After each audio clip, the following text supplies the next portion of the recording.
दोस्तों, ये कहानी ज़्यादा पुरानी नहीं है। एक दिन एक नीरज नाम का लड़का एक कंपनी में काम किया करता था। उसे भूत प्रेत पर विश्वास नहीं था। वो भूत प्रेत को बस दिमाग का एक भ्रम मानता था। एक दिन उसकी कंपनी में कुछ काम ज़्यादा बढ़ गया, जिसके कारण उसे घर वापस आने में देर हो गई। वो ऑफिस से घर जाने के लिए रात को देर से निकला। वो बाइक से अपने घर जा रहा था। कुछ देर चलने के बाद उसकी बाइक खराब हो गई। अब नीरज बाइक को पैदल ही लेकर चल पड़ा। कुछ दूर जाने के बाद उसे एक बस स्टॉप दिखाई दिया। पैदल चलते चलते वो थक गया था, इसलिए कुछ देर सांस लेने के लिए वो वहां रुक गया। उसके पास एक साधु आकर बैठ गया। साधु अपने पास एक बीड़ी रखे हुआ था। वो साधु अजीब तरीके से उस बीड़ी को पी रहा था। नीरज की ये आदत थी कि वो किसी से भी बात करना शुरू कर देता था, और वो साधु से भी बात करने लगा। बातों ही बातों में नीरज ने बाबा से कहा, बाबा, मैं किसी भूत प्रेत में विश्वास नहीं करता। ये सब झूठी बातें हैं, मन का वहम है बस। साधु ने कहा, तुम भले भूत प्रेतों को मानो या ना मानो, लेकिन तुम यह तो मत कहो कि भूत प्रेत होते ही नहीं। बेटा, भूत प्रेत होते हैं और उनकी उपस्थिति को महसूस भी किया जा सकता है। बाबा की ये बात सुनकर नीरज को थोड़ी हंसी आई। उसने कहा, भूत होते हैं तो हमें दिखाई क्यों नहीं देते? क्या आप मुझे अभी कोई भूत दिखा सकते हो? साधु ने सोचा कि यह लड़का ऐसे नहीं मानेगा, इसे जरूर भूत दिखाना ही पड़ेगा। साधु ने नीरज को शमशान घाट की ओर चलने को कहा। फिर क्या था, दोनों चल दिए। रास्ते में नीरज को थोड़ा डर लग रहा था, फिर भी वो अपने डर को काबू में करके आगे बढ़ता जा रहा था। कुछ देर चलने के बाद वो दोनों शमशान घाट पहुंच गए। शमशान घाट में अभी कुछ लाशें जल रही थी। साधु ने उसको एक ऐसे स्थान पर बिठाया जहां पर कुछ समय पहले ही एक लाश जली थी।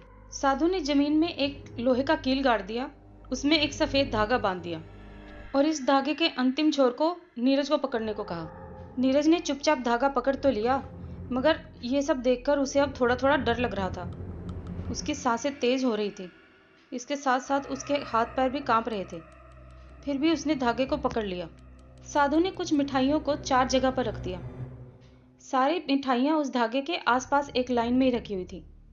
उसके बाद साधु ने नीरज को सावधान किया और कहा कि अब कुछ आत्माएं इन मिठाइयों को खाने आएंगी।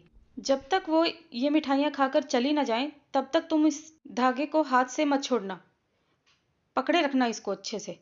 अगर तुमने ये धागा छोड़ दिया तो तुम्हें नुकसान हो सकता है। फिर साधु ने मंत्र पढ़ने शुरू किए। कुछ मंत्र पढ़ने के बाद साधु ने नीरज को आंखें बंद करने को कहा और फिर कुछ देर बाद ही आंखें खोलने को कहा। जब नीरज ने आंखें खोली तो वो जो देख रहा था उसे उस पर विश्वास नहीं हो रहा था। वास्तव में वहां पर 4 आत्माएं थी जो मिठाइयाँ खा रही थी। लेकिन उसने जब ये देखा कि उसके पड़ोस में रहने वाले आदमी की आत्मा भी वहां है, जो कि कुछ दिन पहले ही मरा था, तो उसके हाथ से धागा छूट गया। उसने अपने आसपास देखा तो उसे वो साधु भी वहां दिखाई नहीं दिया।